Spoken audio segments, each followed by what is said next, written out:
to coach effectively as a manager, you really need to just spend time listening to call recordings and thinking about the person that you're working with and what are the key areas of development for those people. Welcome to Coach the Sale, the podcast for sales professionals on the path to becoming sales leaders. Each week, we sit down with sales coaches, successful sales leaders, and others at the top of their game to share what they've learned and help you to coach the sale. Hi, and welcome to Coach the Sale.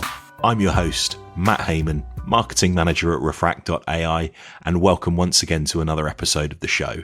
In episode 21, I'm speaking with Pete von Burchard. Now, if you've ever watched an online video somewhere other than YouTube, you've probably seen the Wistia video player. It's that super simple, distraction-free player that's great to look at and very, very easy to use. Well, Peter is the VP of Sales and Customer Success at Wistia. And on the face of it, Wistia might look like a traditional software as a service where customers sign up without much contact from a sales team. But in reality, Wistia has a sizable sales team that's heavily into coaching, and it's for this reason I was so keen to speak with Pete on the show today. He shares a huge amount in this interview, and I'm really grateful for how open and transparent he was. It's going to be of interest to anybody managing a sales team, especially one that's forward-thinking and recognizes the impact coaching can have on sales performance. In this episode, we cover Wistia's journey of growth to over 20,000 customers.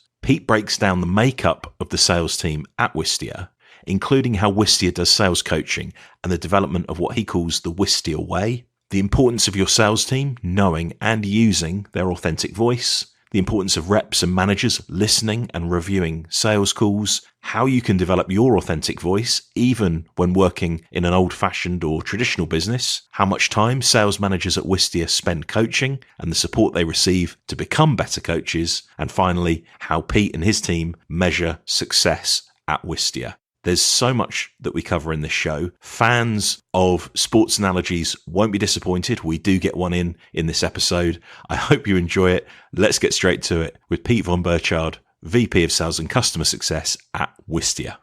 Pete, welcome to the podcast. How are you?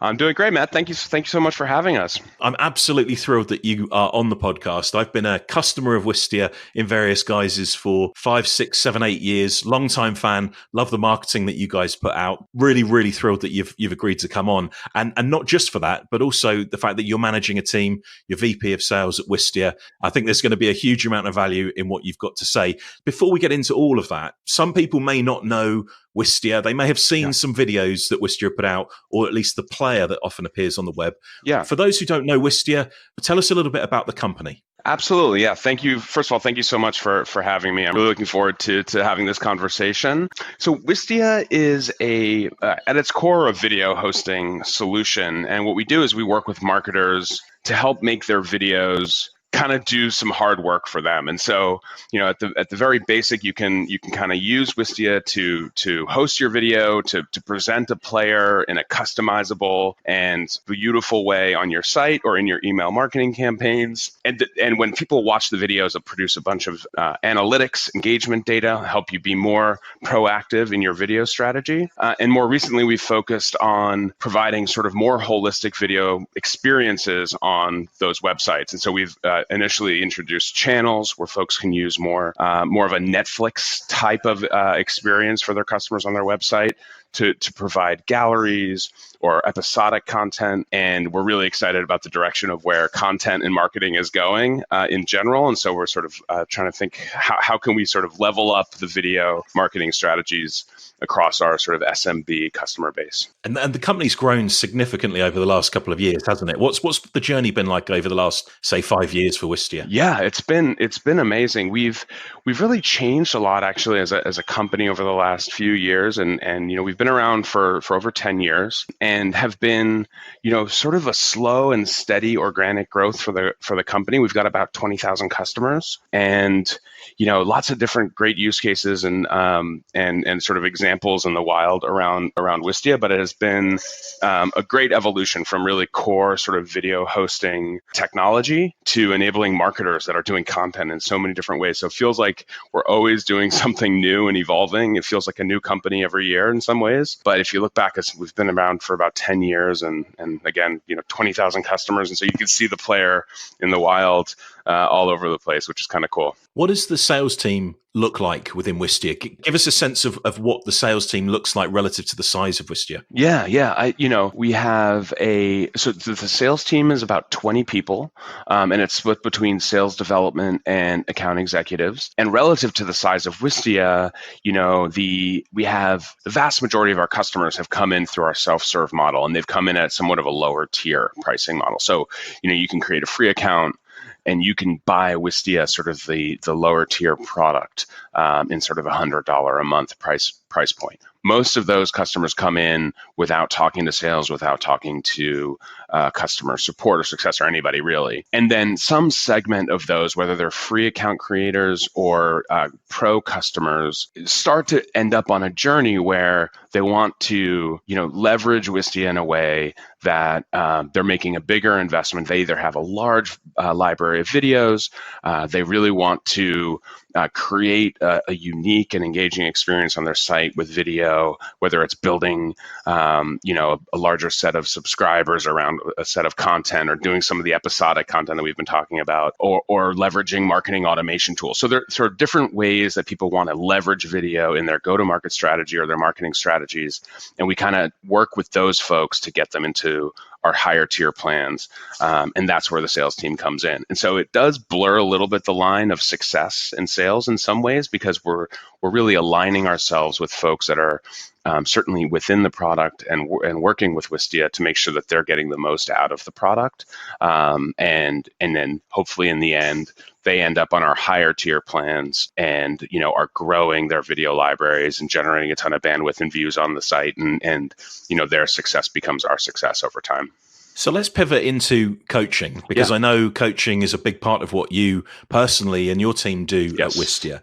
Let's just start off with a high-level overview of coaching. What does coaching look like within the sales team at Wistia? Yeah, I would say the reason we have, a management team on the sales team is really because we want to be able to coach and guide the team and make sure that folks are selling in a way that is long-term, it's customer-centric, and is done in what we call sort of a Wistia way. And I think, most sales teams, or many sales teams will kind of give you a phone and a book of phone numbers and give you a quota and off you go. And it's a little bit of a sink or swim situation. I think the challenge we have with that is really it going back to kind of how we've grown as a company. It has been very much focused on building this sort of large brand relationship with the market. And if we were to then execute on a sort of fast moving, sort of qualifying folks in and out and closing deals, we would probably start to lose some of the traction that we've made over the last 10 years with the market that we want to build a relationship with. And so one of the things we're sort of thinking about is, rather than thinking about our funnel, our sales, opportunity, let's say, as a set of leads, we've sort of started to think about it as, hey, this is actually the audience that our brand is talking to, and we're going to be a representative of our brand within that audience rather than thinking about them as leads. And, we do a lot of the same things, right? We have, quotas, and we have forecasting meetings, and we want to grow revenue. And, we do a lot of the same things, but sort of the subtle shift from leads to audience and just coaching everyone to thinking about it a little differently allows people to think a little more long-term with the interactions that they have. And so this comes through in every cold call that somebody makes, or every discovery call that somebody has, or a demo that they have. They realize that they're talking to somebody that the brand, our marketing team, has spent a lot of time and money trying to build a relationship with, build this sort of affinity with. And, we don't want to burn that bridge if just because somebody's not going to buy that day. So it's not about kind of qualifying people in and out, but it's really sort of expanding the relationship. This takes some time, right? So people who come from other sales teams and who have trained themselves as salespeople have to sort of unlearn some of the things they've learned along the way to kind of fit into this model. And so what we've done to try to combat that, because we really want to hire folks that have some sales experience, that are self-motivated, that have all the sort of the core DNA that really successful salespeople have, but we want them to do it a little differently every day, is really invest in our sort of coaching model. And that really comes down to our managers are really coaches. They're not managers. They spend a very little amount of their time on, people operations types of work, and really focused on listening to calls, building sort of coaching plans, and helping folks work through, depending on sort of the role and the seniority of the person they're coaching, working through, the specific needs that they have at the moment to kind of really go to market in a way that sounds like it's from the Wistia voice, and that we're representing the brand well, and we're really helping to build this audience. And so that's kind of like the philosophy we've taken to it. And, it comes down to, a lot of different nuts and bolts, which I'm sure we could talk about some of the specifics, but that's sort of the philosophy that we've taken to our coaching strategy and our managers on the sales team. So there's a couple of thoughts that come off the back of what you've shared there, and I really appreciate the transparency, because it's a fascinating insight into a company like Wistia and how you guys do things.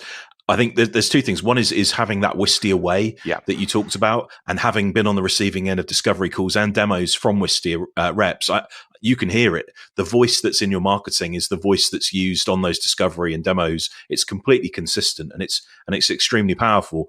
And I think there's a lot of value in terms of helping a marketer know that when those sales conversations are happening, all of that work that's gone into building that brand and that brand voice is echoed in the sales. So I guess the other question I had, or the other thought I had, is how did you go about that process of developing the Wistia way? Because I think that's probably something that people can take away and use themselves. Yeah, I think that is a really good question. And it feels, rather than it being one big thing, it kind of feels like a thousands of little things along the way. I think the biggest I think the biggest investment we've made over the 3.5 years on this sort of experiment, let's call it, of building the sales team here at Wistia is really an investment in the managers and focusing on, what we've really done is we've found the core values, the sort of common core competencies that we think will help people make decisions quickly. It gives, we want to be able to say, hey, we don't want to say, hey, here's the right and wrong answer every step of the way. We want to enable people to make decisions quickly, have ownership over the work that they're doing. And so the only way you can do that and make sure that the outcome is what you want is really to find the right people, the sort of core values that through which those people are making the decisions. And so we've really focused on a handful of what we think are sort of core competencies. For us, it's about, self-motivation. And I think no matter what the tone of voice is,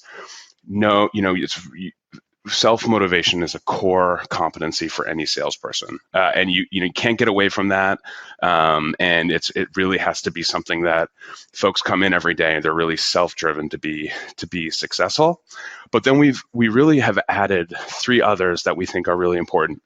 The second one is empathy. And I think this is less about sort of being able to feel other people's pain, but it's really about having the sort of patience and the interest to really understand what your customers are going through and what's going to make them successful. And so I think if you can find people that have a high degree of empathy and are self-motivated, that's a really vicious combination on the sales side, because I think your customers feel that. The other is curiosity.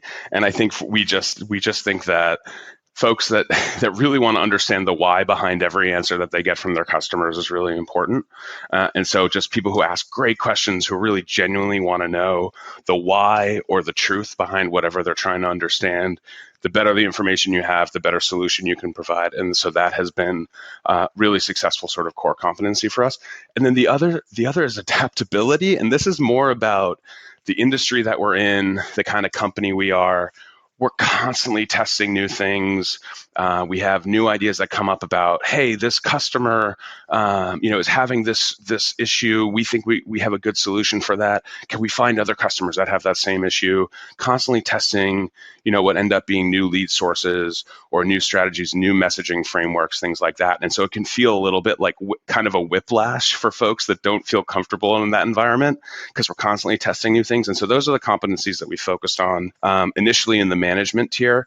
And with that, we have just felt really comfortable about the people who are there doing the coaching and setting the example, leading by example, and the outcome, has really worked out. So it's really about what kind of people, what caliber of person do you have coaching the rest of the team, and we've got a really, really strong set of managers for what I think are the right reasons, not just quota crushers, but people who are just really good at guiding folks into their customer interactions. I love it. Awesome. So let's pivot. This is a useful point, I think, to go back to new starters, something that you alluded to earlier on in the conversation. It's about new starters when they come on board, developing an authentic voice, and in some cases having to unlearn habits or traits or skills that they've been told they should have, but you helping them develop their authentic voice. So I guess first question is, why do you think it's important for a salesperson to develop their own authentic voice? Yeah, it's great. This is a funny thing because we didn't actually set out to solve this or to address it. Even we had two very talented SDRs, one of whom was promoted very quickly to AE. Onboarding at the same time, and they were working together, going through the call reviews and the role plays and listening to folks. And they actually sort of identified that one of the biggest challenges they were having, they sort of acknowledged that the best sellers on the team were speaking in a very authentic human tone of voice. They sounded the same on the phone with their customers that they sounded when you were out having a beer after work or at lunch or whatever the case may be. And that really resonated with them, and they picked up on the signal that, I think we all, when we heard it for the first time, where everyone's head was nodding, but wasn't something that we were really focused on at the time. And so they were kind of going through, and they realized that they were struggling because they came to the team. This was their really, I think for one of them was their first sales job. For the other, it was their second sales job, but it was in a very large sales organization, a little bit of a sink or swim kind of situation.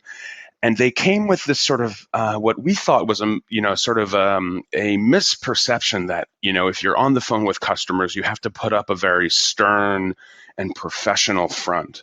Especially for our business, we're working with marketers and executives, but in SMB, companies that are really just like us, and they're trying new things. They're human beings in the end. They're not just, directors of marketing, but, they're people with hobbies and senses of humor, et cetera. And so we actually found that, the most successful people are people who are just talking to our leads and our customers, the same way they would talk to their family members or friends, because it's just a sense of authenticity and trust that gets built that way. But these two new SDRs sort of onboarding onto our team came to we do a quarterly QBR where everybody on the team, presents to the entire sales team, some successes, some learning experiences and what they're kind of taking into the next quarter as a focus of development. And both of them stood up and said, we really spent this quarter learning about the product and learning about our leads and figuring out what our outreach was going to be. But really what we spent most of our time was finding our voice, figuring out a way to allow ourselves to be genuine on the phone with our leads, which was, it was an amazing thing because they had invested in this.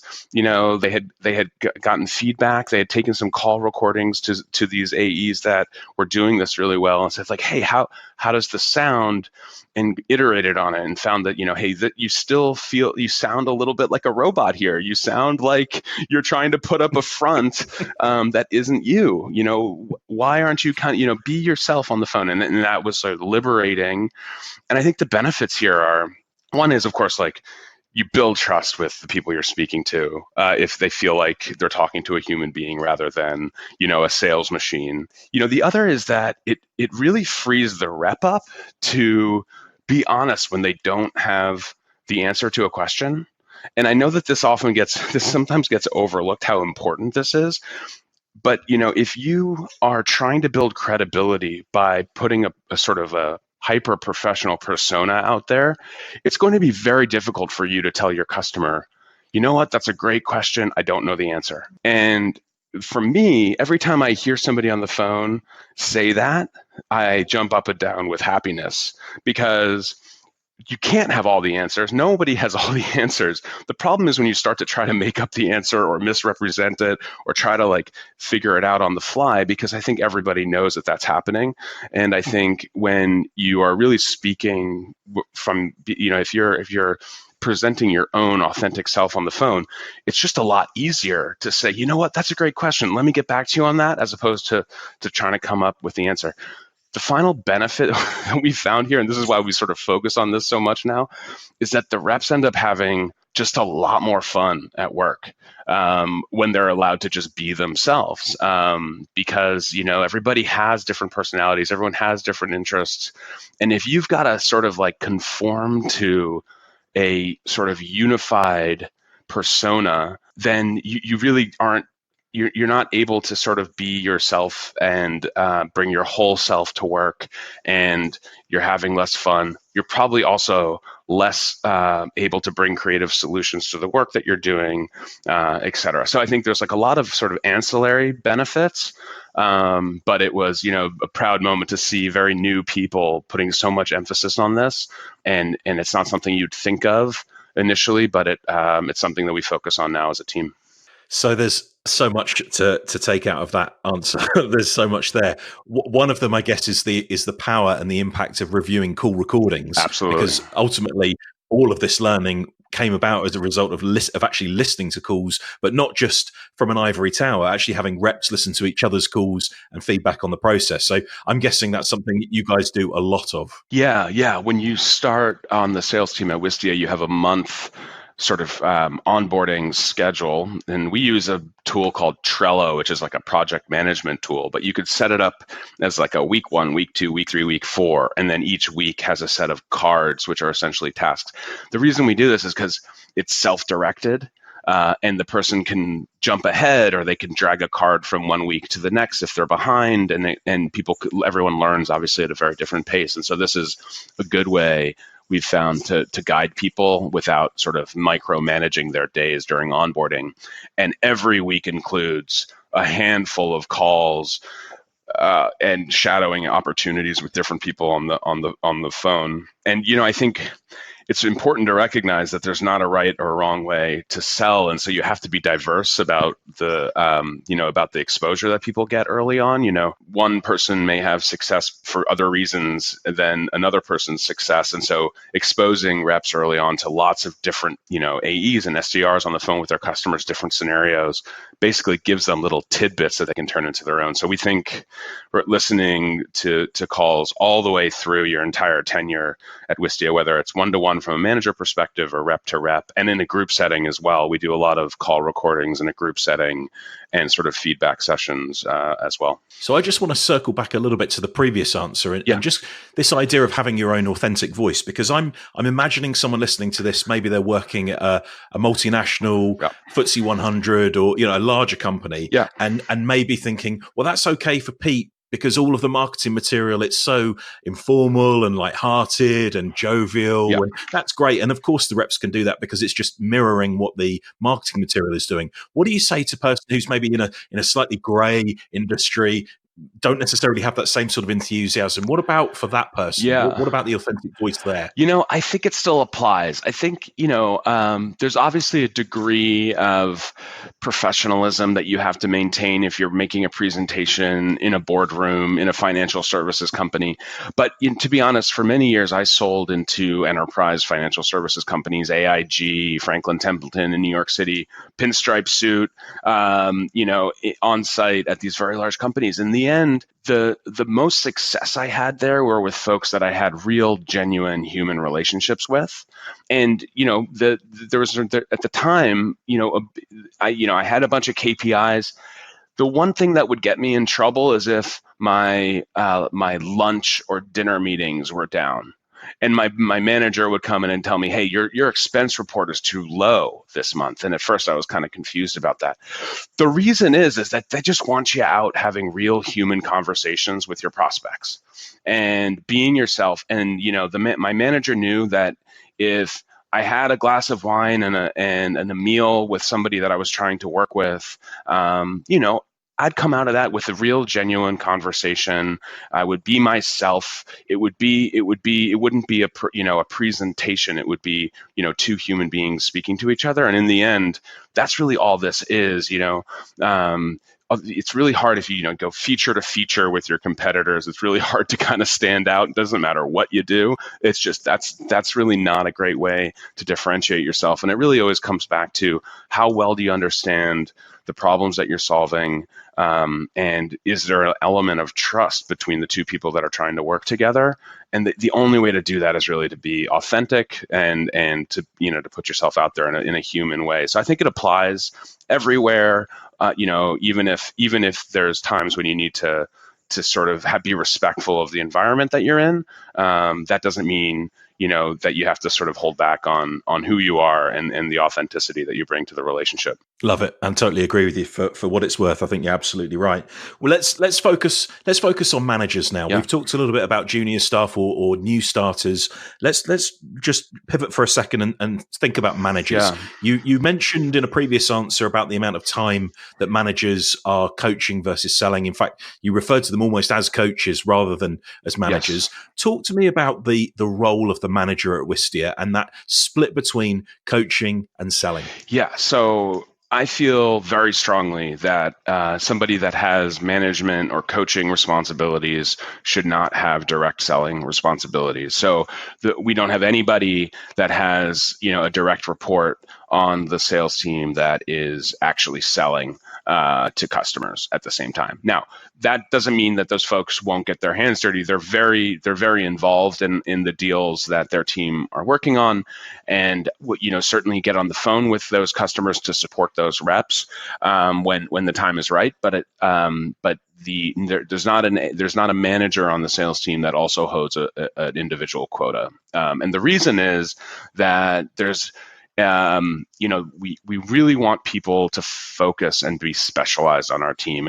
And this goes for the way our SDR team is set up. You can't have people doing inbound and outbound at the same time. It's just not realistic. They're going to skew in one direction or another. And we feel the same way about managers. If you want them to coach, then you have to give folks the time and the signal, let's say, from the company to focus on that and to prioritize that.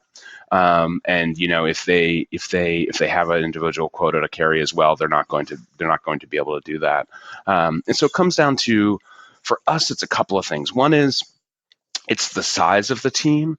And so we really do our best not to scale a manager beyond, let's say 5 direct reports. And there are, our team has grown in lumpy ways. So there have been temporary moments in time when we've had more direct reports going into a manager, but we try to level that out over time. And the reason is just, to coach effectively as a manager, you really need to just spend time listening to call recordings and thinking about the person that you're working with and what are the key areas of development for those people.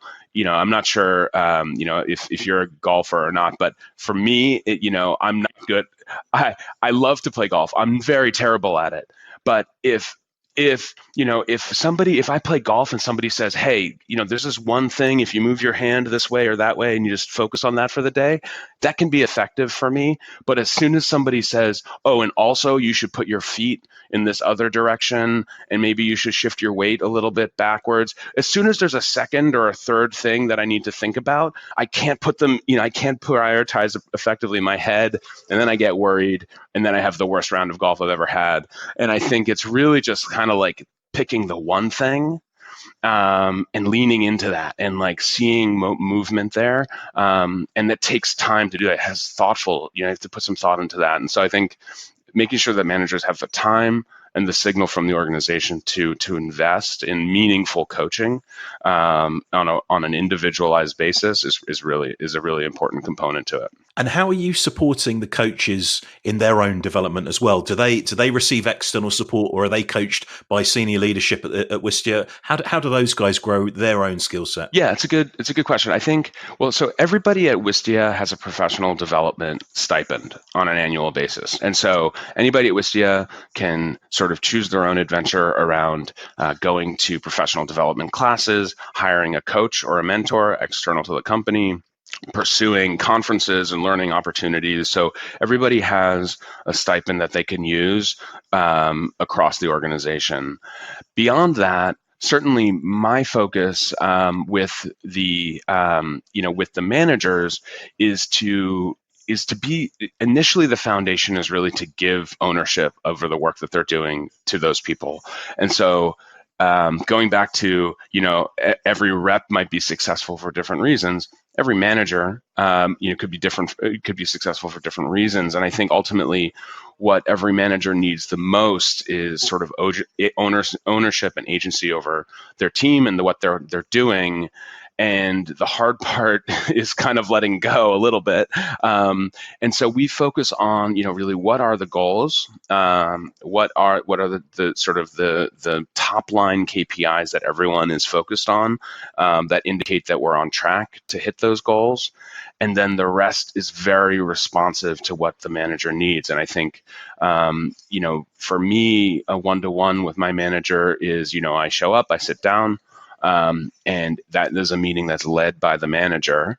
And it really is about, how can I help them achieve their goals rather than, get them to do something or get them to improve on something. So I think the foundation there is really about, we have very talented managers and people that are really invested in the success of the team, and just let them do their thing, get out of their way and be helpful to, and be on the team. And so in many ways, when it comes to the success of their team, I work for the manager, and it's my job to do whatever I can to make sure that they and their team are successful. And I think beyond that, there are opportunities, of course, for coaching and for exposure across the sort of senior management team at Wistia, more professional external coaching and training opportunities. And so we find different ways, whether it's executive MBA programs or management training classes that are focused on SaaS and sales. There's so many great opportunities for 2 or 3 days to put managers into a situation where they're learning from other managers that from different industries and different locations. One of the biggest opportunities we've seen is to send our managers to management training workshops, and they learn so much. But really what they get, the most valuable takeaway from many of these is the network that they establish there. They end up with, these private Slack channels and networks where they can really think through problems with peers in different industries and get exposure to different ideas. And so we've invested in that quite a bit. And so each manager has a different set of training that they're going through. But, we really believe strongly in investing in that. That reminds me of something that you said to me the very first time we spoke about how you guys support managers to come up with creative ways to get results. Yep. And it sounds like you're providing a framework and some support and some scaffolding around the managers to make sure they have what they need. Yes. But ultimately, it's about supporting them to be creative in their own results, be it personally or be it KPIs or other results. Absolutely. I mean, the least effective thing is for me to be in everyone's day to day trying to figure out how one manager should do their job or how the other manager should do their job. I mean, just strategically, we as a team we wouldn't get much leverage out of that. But I think beyond that, I think it's just the managers on the sales team here are just so talented that really we would just end up with a less good product at the end of the day. And they're there for a reason. And it's just a matter of how can I help unblock something or contribute in some way. But yeah, it's really what's the North Star, and then just kind of helping folks get there is really the way to approach it. So we've talked about quite a few different parts of the sales function at Wistia. One of the things that I know interests people a lot is the measurement of results. About, yes, we want to get results, but how do we measure it? And especially when you're talking about maybe sort of softer impacts, if you like, around coaching and these other areas. How do you, as VP of Sales, how do you measure success? What does success look like to you? Yeah, it's a good question.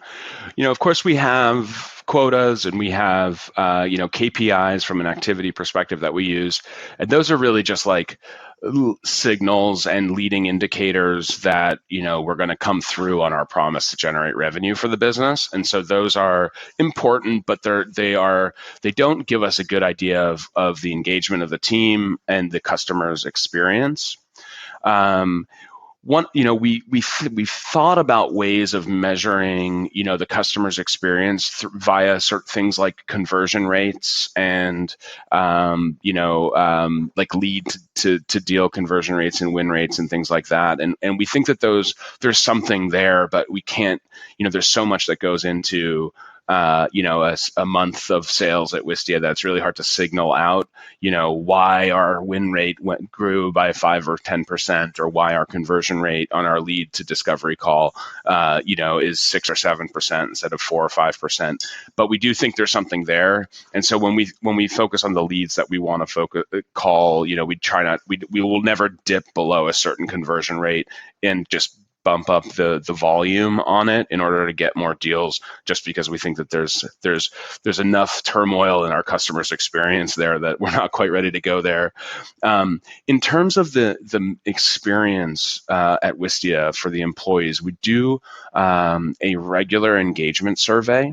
So we work with a company called Culture Amp, and everybody in the company fills out a survey, and we focus on kind of how comfortable are you bringing your whole self to work at Wistia? How comfortable are you about your career prospects and growth at Wistia? Are you able to surface are you able to disagree with your manager? Are you able to bring a creative idea and have that be received with real critical thought? And are you able to sort of change the strategy if you have the right idea? And so it comes down to, what access do you have as an employee to the growth of the company? How in control of your own sort of career destiny are you? And all of this adds up into an index of engagement, which we track quarter over quarter. And it does a great job helping us understand, if folks are feeling less engaged at work, why? And if they're engaged at work, why? And it helps us be a little bit responsive as a team to making sure that everyone on the team has a really positive and growth oriented experience at Wistia. So that's been really helpful for our team. Amazing. Pete, thank you so much for all of your insights. And one of the things I wanted to do with this episode was present the listeners with a model, not necessarily that there is a perfect model out there, but a model of a modern sales organization. And what you've outlined there, I think, is absolutely phenomenal. So I'm really, really grateful for you being so generous with your time. If I can, I have one more question, if I may, of course, just before we wrap things up. So last question from me then. Somebody listening to this, maybe they're not VP of sales yet, but they've certainly got one eye on that for the future. They're an aspirational sales leader. They want to go places. Give some nuggets of advice to that person. What advice would you give, having reached that place now? What advice would you give to people who are aspiring to get where you are now? Yeah, I would say what has helped me the most along the way, I would say, are sort of three key. If I think back on my career, there are three main sort of learnings that I would sort of share with the group. One is just get a little bit better every day. And so that's listening to podcasts like this. So it sounds like we've got the right audience to talk to about this, but there's just so much, there's so much great reading out there. And, so many thought leaders to follow and podcasts to listen to. And if you just invest, some time every day to that, you'll just broaden your horizons and bring, you'll get some ideas that will help you bring creative opportunities to your business. And I think that is the key thing, is that when the opportunity arises, don't be afraid to sort of bring a new or creative idea to help your company grow. And those are the types of things that open up doors and create opportunities. So the second one is really identify when you have a good manager or a good mentor and lean into that relationship. Take advantage of that. I hesitate to say sort of manage up to that, but just hold on really tight when you've got somebody who you look up to that you want to be like, and just invest in that relationship. And don't be afraid to be honest and say, I really want to learn from you. I want to spend more time with you. I'd like to buy you a cup of coffee once a week, and try to formalize some of those relationships, because in the end, it comes down to experience. And if you can find folks that have that experience, to bounce ideas off of, to talk about, challenges with, that is really, really valuable. And then the third thing is just not to be afraid to find an environment that feels comfortable. And so this is going back to the finding your voice and being authentic. If you're in a role where you feel like you can't be yourself, and you can't, speak to customers the way that feels genuine to you, or if you can't speak to your management team in a way that feels genuine to you, then it's going to be very hard to grow in that environment, because you're restricting yourself in addition to whatever restrictions we all experience in a competitive environment. And so I think if you find yourself in a space where you can't really be yourself on a day in and day out basis, I would highly encourage thinking about finding a new environment. So those are the things I would focus on. Pete, thank you so much for your time. Before we go, how can people find out more about Wistia and the work that you guys are doing? Yeah, Wistia.com is our website. We just actually launched a new series about brand marketing called Brandwagon. You could check that out on our website. And you can find me on LinkedIn, Peter von Burchard. If anybody has any questions or wants to chat as a follow-up, I'm available to anybody that wants to talk. So thank you once again for your time, Pete. It's been an absolute pleasure to talk to you. Have a great day. Great. Thank you so much, man.